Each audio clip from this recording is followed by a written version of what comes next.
nuk ishte, dhe unë nuk mund të them kur me vetdije një gjë që nuk është. Po ku e kishin hallin ata?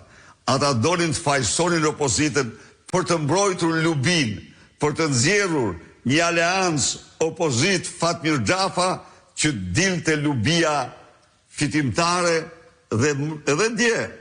Kush ishte prapa Skënder Ballukut? Famozi kriminali Oltjon Bistri. Muarrem Kurti, Doktor Berisha, ju përshëndes, mbrëm në protest, na mbytën me gaz si gjithmonë edhe më keq. Pyetja ime është, a do të ndryshojmë strategji, për shembull të vendosim një çadër të madhe në shesh dhe të ngujohemi deri në rrëzimin e regjimit famëzit të Edvin Ramës? Çdo variant do studiohet, por një gjë i dashur Muarrem. Ne nga protesta s'heqim dorë kurrë dhe nuk ndalohemi. Ne do bëjmë gjithçka për të bashkuar me forcat tjera politike opozitare. Dhe unë prapë sot u bëj thirrje atyre.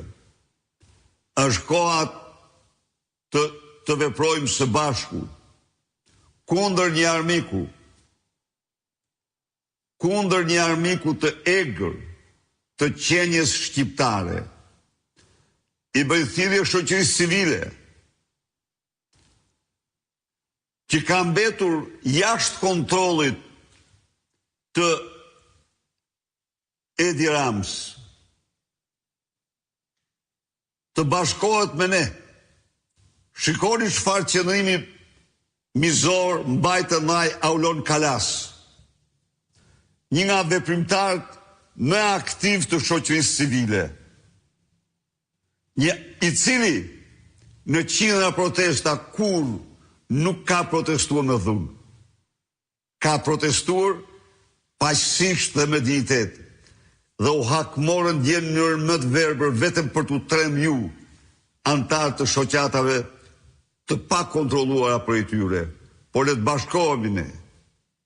Ju bëj thirrje intelektualëve.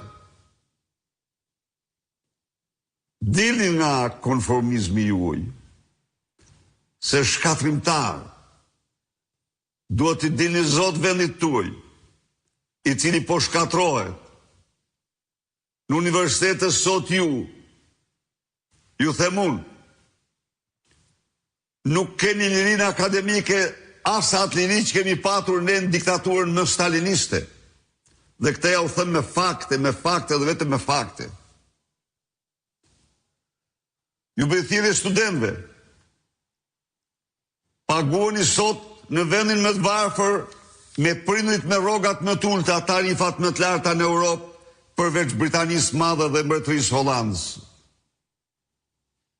Paguani tarifat 3-4 herë më të larta se austriak, gjermant dhe student në vendet e tjera. Mos pranoni këtë shfrytëzim që u bëhet, këtë përshmim që u bëhet, këtë kufizim që u bëhet ju.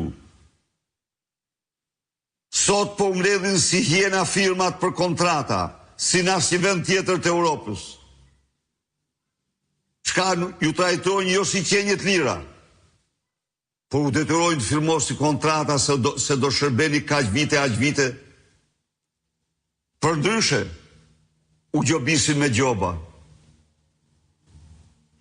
Kjo nuk ndodh në një vend të Europës përveç në narkoshtetin e Edi Ramës. Pensionistët, ju bëj thirrje të bashkohen, të mos pranojmë të poshtrim dhe të nënshmim që u bën Edi Rama. 8 euro, 2 kg domate bonus i pensioneve për në vit. A ka gjë më qesharake se kjo? Më thoni. Fermerëve, të dashur fermerë dhe fermere, fermat tuaja falimentojnë, sepse Edi Rama ka vendosur sistemin fiskal që i falimenton ato.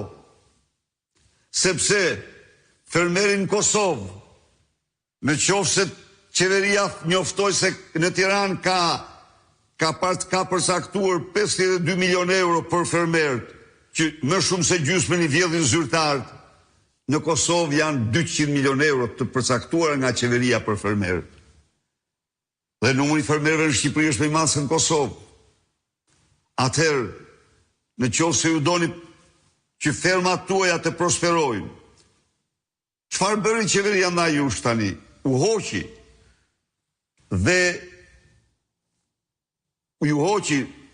dhe naftën pa aksis.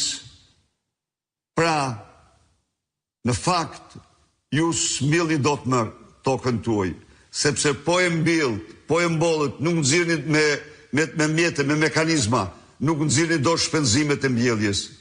Është koha të ngrihemi të gjithë, të vazhdojmë të betejë kundër kësaj të keqje. Ne jemi të vendosur në rrugën tonë, në kryerritjen tonë paqësore. Nikol Ndreca, thirrja ime është protesta pa fjalime, të bashkuar dhe të ngujuar para parlamentit, ditë e natë me deputetët, me popullin, të bllokohet hyrja në parlament, mos lejohet zhvillim e seancash, veç në favorin e krimit, të bllokohet hyrja. Nikol, të falenderoj shumë për sugjerimin dhe kjo është një nga format më të shkëlqyera të protestave që ti sugjeron. Ju siguroj se në këtë betejë ne do konsiderojmë të gjitha format e protestave. Ndryshimi duhet me ndrus